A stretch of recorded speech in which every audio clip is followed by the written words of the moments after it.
Hi, you're watching The Tattooed Psychic. Thank you for tuning in today. I appreciate it very much. If you like this video, please hit the like and subscribe button.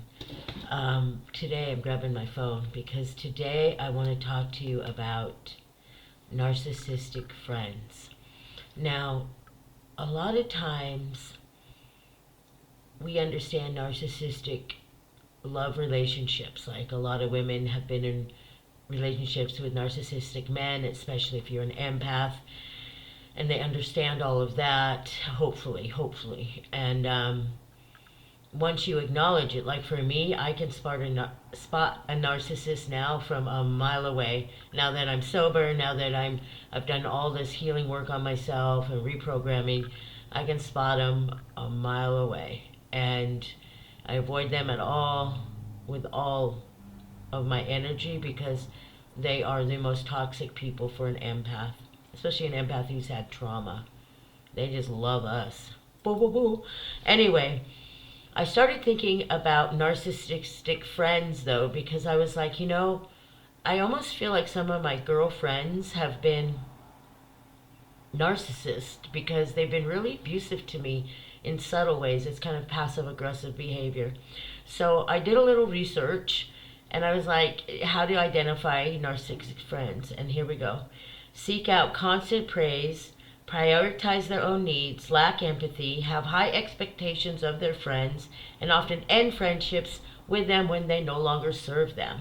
Now, the reason I bring this up is because I have women like this in my life, and I've had one in particular who's been in my life since I was a teenager, basically. And at one point we were close, but when I look back, I don't think we really were. I think it was just her narcissistic behavior, where she just latched on to anyone who was cool at the time, and she still does to this day. And that's a narcissist. But I wanted to research that because I was like, I know I've had lovers who were narcissists, and thank God I don't allow that in my life anymore. But what about these female people in my life that never support me? They'll never listen to this podcast, so even if I talk about her, it wouldn't matter. But I don't want to waste my time talking negative about her. I just identified she's a narcissist, and how abusive she's been, and never supportive, and only supportive if I was in the limelight, which that explains in that sentence that I just read, that paragraph about narcissistic friends. And I realized that a lot of people in my life don't support my dream and watch this podcast or do my workshops or anything like that, but they'll say they're my friend, or else they'll talk shit about me, one or the other, but they don't really participate in my life. And part of the healing process is identifying every unhealthy relationship. And I started thinking about that because this person hadn't talked to her. She's all, anything I've ever heard, she's been saying negative since I left the South. And I just sit there and go, wow, that's kind of crazy. And then she leaves kind of a comment on my page the other day, and it was just to kind of to poke fun at what I believe, and even though this person has no idea what I believe whatsoever, because we don't have conversations like that, I realized that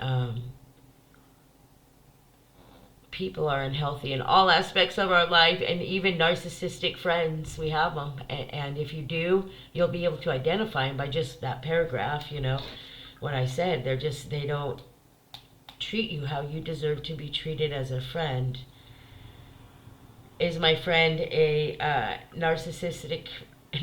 There's so many articles on it. Is my friend a narcissist or just selfish? I mean, and 16 ways to identifying if your friend is a narcissist. And I read those, and it's pretty much nailed a couple people in my life, and I realized that they got to go. So it's hard, though, as an empath to let go of certain relationships, especially girlfriend friendships you've had for years, because whenever we let go of a relationship, whenever we let go of something, it is literally letting go of our past, and almost it feels like sometimes our identity, we're letting go of a big chunk of who we are. And And it's hard sometimes because we feel safe in that area. Even though it might not be healthy, it's what we know. And that's true in narcissistic love relationships as well, where your lover is a narcissist and you stay there because it just feels safe, even though it's unhealthy. It feels maybe not safe, I'm sorry, familiar. Thank you, Spirit, for correcting me. And it's a familiar place for people. And it's time we all get out of this shit. Get away from the narcissist if you're an empath. We're coming to a new time. We're coming to a time where, we're going to need each other. And it does come down to a choice, I look at my life and I'm really, Spirit told me this one thing where, as you guys know, I had to get sober. I had to clear my head, and then I went into this 9-month Joe Dispenza thing where, and I'm still doing Joe Dispenza, teachings, and then learnings. I'm learning from Joe Dispenza.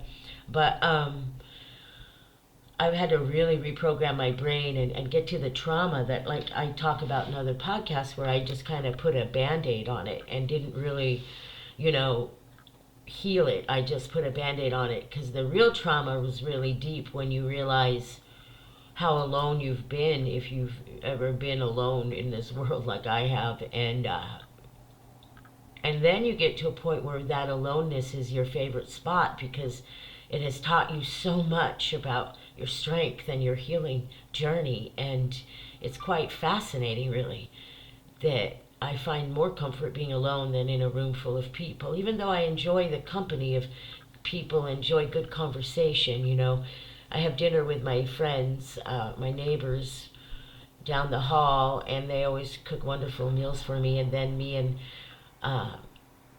their name is Pat and Steve, and then Steve and I always go to the cemeteries and, kind of find spirits and stuff. And so I enjoy the company of other people, and I love going to see live music. I've got my favorite bands in Seattle. I haven't gone out in a while, but I've been doing other things. But I'm not, just because I like to be alone doesn't mean I'm completely, against any kind of communication and stuff. I enjoy it. I enjoy community. But it's also being alone and understanding and identifying the toxic things and people in your life. I find it's when a healer really learns how to use their gift, how they really understand what their gift might be and how to use it. And I will often have students come to me and ask me to mentor them and say, I want to be like you. And I'm like, you really don't want to be like me. You want to be the best you are, whatever your gifts are, because when you try to be like somebody else, it's really difficult for you because it's not you. You have to find out who you are. And what I have found for myself is, as an empath, and what Spirit has told me, and what other healers have told me, and shamans and shamans and psychics and all of that, is that once the empath removes the narcissistic energy from their life, it's really when their healing really starts to manifest their true self. And I think that's true with anybody, whether you're an empath or not. It doesn't matter whether you're a scientist, lawyer, whatever. As soon as you remove the narcissistic energy, and it's hard, but as soon as you remove that and remove the people who don't care about you in the way that they should or the way that you deserve, I don't like to use the word should, but in the way that you deserve to be treated in this life, and the time you're willing to give them, if they're not willing to give it to you, then it hurts, but you got to move on. That's the way it is. You just got to move on. And it's hard. But when, as you know, when you stay stuck in that energy, that narcissistic abuse, that lack of self-worth, that I'm not going to use my voice because it scares people. My loud woman voice is so scary. Once you get over all of that, you really become this empowering individual. And I swear to you, I promise you, the universe starts showing you exactly where you need to be. Now, in my story, I went through a time where, the Tattooed Psychic was really popular a few, years ago. I was doing the first live psychic show. I was, traveling around the country, sharing spirit with people. I was getting flown places, doing great, wonderful things. But inside, I was still not healed, so it wasn't balancing out. And I took a long time off, and now, because of the way the world is, Spirit has woke up all these healers that we kind of retired. Now we're back in the game, but in a different way. And I don't do readings for a living anymore, but I do readings, and on my days off, and I love to help people. But for me, it became more about teaching people about spirit and sharing spirit with people rather than making a living doing it. There are a lot of good readers out there, and I think it's up to everyone just to kind of find their path. And this is my path right now. Plus, I needed to heal. Like I said, there was a lot going on with Faye. And so I had this journey, and now I'm able, and I had to study narcissistic behavior, how it affected my life, who these people were. And I realized, and I was in the music scene, so in Seattle back in the day, and there's a lot of narcissistic behavior there, trust me on that. And it's interesting to me that it's brought me to this point of so much awareness that it's almost like I'm so aware now. I'm so woke, you know what I mean? I don't even use that word, but I thought it was funny. And I'm really starting to honor who I am. And like I like to tell people, I'm friends with a lot of young women, like in their 20s, and I learn so much from them, and they tell me they learn from me too. But I love to have that experience with them, because a great conversation with them, because they're just so aware of their feminine power, and how they can use their voice. And my generation, we didn't have that really, and so I love to see it. And when I see it, I love it. I mean, I'm just like, yeah, you own that sexuality. You own being a loud woman. And it's not even offensive. They're not loud like in your face. It's loud with their presence, with their music. I just follow this one lady. You'll hear me talk about her, this young girl. Her name is Shannon Blake, and she's a musician. And it's, she just sings about love, meditation, manifestation. I mean, she even mentions Abraham Hicks in one of her songs. She's great. And she's gorgeous. My God, she's gorgeous. And she's the whole deal. And she's very feminine goddess. And that's what I see when I look at her. And she's a lot younger than me, but man, she just owns it. And if I was that age, if I knew all that stuff she's doing now, I'd be owning the world too, like she is. So that's great. And I support people like that. And I think that once you step away from narcissists and people who don't support your dreams, and even though they're old friendships, you've got to move on, that your path really starts to open up more and more. Like for me, it's been, Spirit has brought me more and more readings. Like, well, they said once I got over that obstacle that I had to last month with the family thing, once I got over that, they said that now my doors will open up, and now I see that, like it's opening up, and my readings started coming. Because I told Spirit I didn't want to start readings until I was healed, until I could present myself to my clients at my best, because I believe a healer should be their best when they're working with their clients. I believe a healer should have done all that work so they can go to their client with a clean slate inside and be their best. And that's what I believe for myself, okay? You do your thing, I do mine. And so for me, I've always challenged myself to get over that trauma. And like I said, the way I did it was through Joe Dispenza's work. It's so funny. I don't get endorsed by Joe Dispenza, by the way, but I love him. And I'm creating enough money to go to one of his week-long seminars and really change my life. Like, that's just going to be a mind blower. But I do believe in healing work and paying attention to your surroundings. And I do believe that we have the power to heal. I do believe that. I do believe we have the power to change and really, really believe in ourselves, And even though it's hard, and I've had bad days, and I have depression, like so many other people, it doesn't matter if you're a healer or not. We're still human. That when I have to deal with it, it's difficult. But I have to remember that I have a life purpose. I can't give up yet. I'm gonna die trying to help people. I'm just gonna die trying. And so that's what I got for you today. You have to pay attention. You might have some narcissistic friends, right? Not just lovers, friends or family members, and you have to just say, forget it.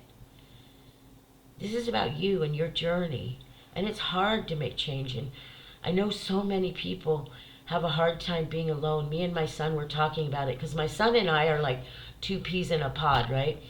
And we don't have a problem being alone. Like, it's nothing, we almost prefer it, honestly. And it's nothing bad against people. It's just the way it is. That's when we learn. That's when we find our solace. That's when we dive in. That's when we learn about things. And my son has trauma from me. It's generational. And parents have to admit they might fuck up their kids a little bit. But my son always tells me there were worse parents in the world, and one of them was yours, Mom. That's what he always tells me. Because it wasn't that bad for me. And he said, you didn't know how to be a mom because you weren't raised by a mom. I had no role model, and it's true. And the role model I had was not healthy. And so my son is a very forgiving towards me. I'm more, it's funny. I will call my son up in this healing process, right? Or text him like, I'm so sorry, man. I'm reliving your childhood right now, and it's horrible. I wasn't there emotionally and stuff. And he's like, man, Mom, other people have had it worse.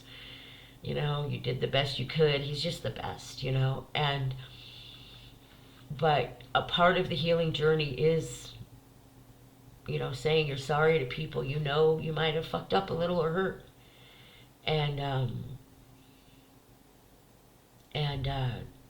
But you can't apologize to a narcissist. That's the thing, because they'll thrive on that. They'll be like, oh yeah, it is all your fault. It's not. They don't understand that you're healing, right? And you're healing from them. So it's important to apologize to a narcissist. I'm talking about the people who aren't narcissists in your life that narcissism and abuse and trauma have affected, like your kids. So that being said, and maybe other family members and stuff. My family and I have never been close, so I can't tell you, family stories and all that. I don't have them, but it is what it is.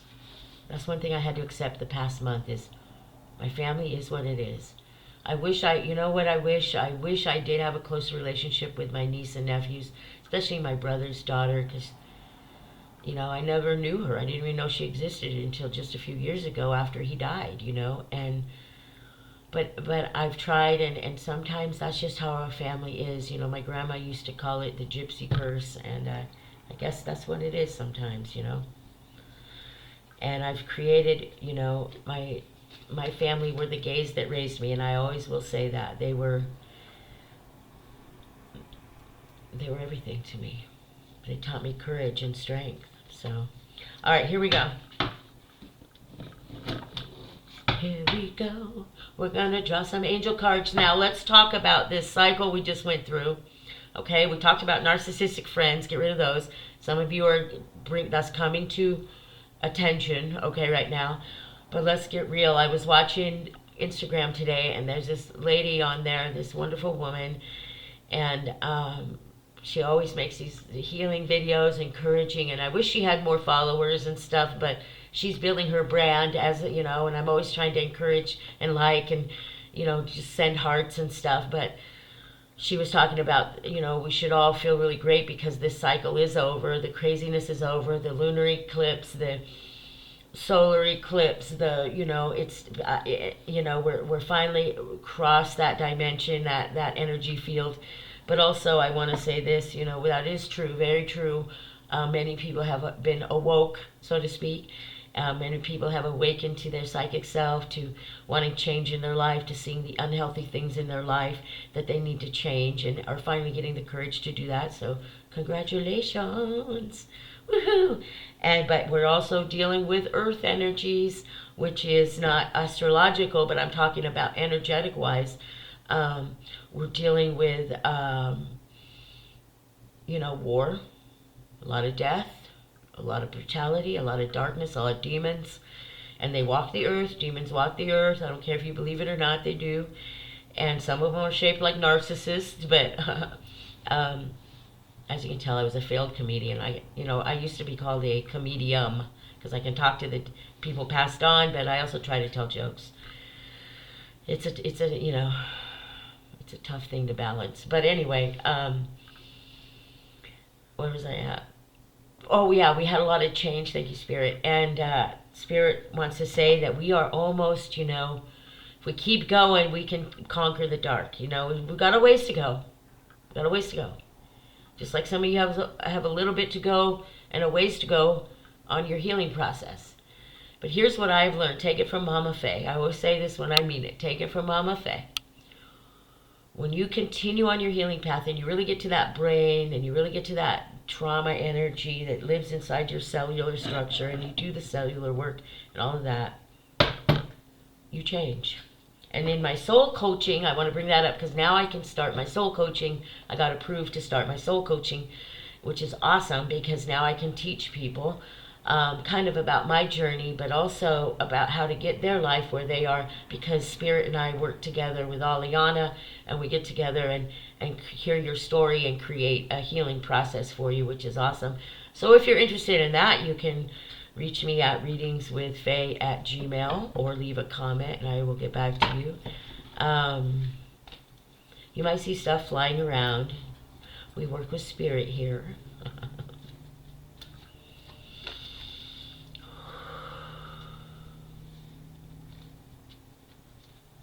Angels, who are you? Who's working with us? So lots going on. So if you've made it, here's a lantern of light. You know what to do. Archangel Uriel. Trust your inner knowledge and act upon it without delay.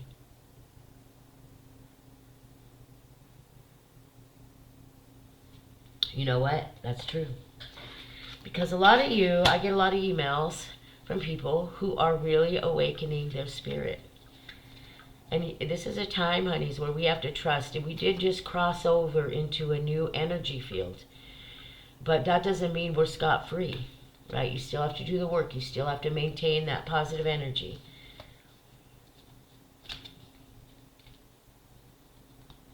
And we're working with a lot of blue. Even when I was giving readings yesterday and drawing cards for the clients, it was a lot of blues. And I even had decorated a cake that was blue, and I did some blue artwork. So clearly blue is our color right now, beloved one.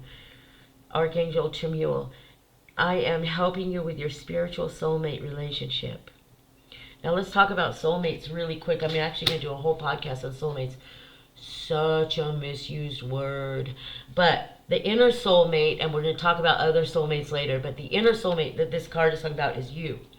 Getting back to that inner self, that soul connection, that getting that soul back on track like I had to do. And it wasn't easy, y'all.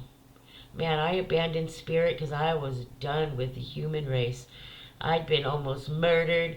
I saw death in front of me. I was just devastated. Couldn't help somebody I loved. It was horrible. Plus, just bad decisions, addiction. I mean, you name it. The addiction happened off to all the trauma, right? It wasn't something really in my life until after everything bad happened. So it was more recent. But I had to conquer that, and it was a lot. But I did it, and I'm just like, thank you, Lord. It's like giving birth. It's like going to school and getting your diploma, and gifts from God. Look at that pretty color. Gorgeous. I don't know half of these. Sandalphon. I don't know how to say it. I'm sorry. We angels bring you gifts from your Creator. Open your arms to receive. I love that. I never worked with angels before, and I know angel workers, and they're great. I love them. I've called on angels too, mostly Archangel Michael. That was given to me in a ceremony as a guide. But so I don't know a lot of the names. I apologize, and if you do, please sound them out in the comments or whatever. But for whatever reason, Spirit brought me this angel deck. And I started realizing that angels are a little more active right now than they have been before in the past. And so, if you know about angels, or you're feeling resonated to angels, that's a good thing. And they had me draw one more, courage. Oh, I love this. Look at her. Look at her, Mama. This would be a good tattoo. Archangel Ariel. Oh yes, be courageous and stand up for your beliefs. Yes. Look at her. She's like, I am using my voice. I think that's a wolf necklace. There's a tiger behind her, a leopard. That's what I got. A lion. That's what I got. Use your voice. And remember earlier, just a few moments ago, I was talking about not being afraid and to dim your voice and not be afraid, I'm sorry, to use your voice and don't dim your light. This is a time where we have to be really truthful with who we are, what direction we're heading, what we want out of life, and the things that we deserve out of life. We really do. I love it all. Now, some upcoming things I have, excuse me, for the podcast. November 20th, I have Dr. Savannah, who I love. You know her. If you don't, go back and check my old videos. I did a video with Dr. Savannah where I was really honest about my body, how I felt about it. Sorry, I got something in my throat. Let me breathe it out. Did you see that light? Breathe it out, girl. And so, there we go. And so Dr. Savannah on November 20th. I'll post it that week. And then I still am trying to get Myrna on here, my friend Mira Secretario, who is a health coach, and trying to get her on here. We just both got sick at the same time. Schedule's not matching. And the Psychic and the Witch segment of the podcast will be airing soon too. Me again, my friend the Witch is in Wichita, so it's hard for us sometimes to schedule. Then I got sick and life happens, and it's been crazy, y'all. And plus that whole energy had to happen, and so I personally think that everything's happening for a reason, and now things are aligning and we can get back to work. So I love you all. Pay attention. Oh, Spirit wants me to draw you a crystal for the day.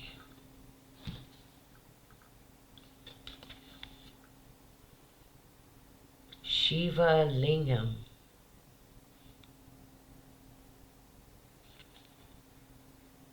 Look at that. That's so interesting, isn't it? I've never seen this. It's hard to do it with this light. There we go. Anyway, I'm tripping on it. Okay. Gotta get my card because it is too dark. When you are feeling too small, and when it comes like, when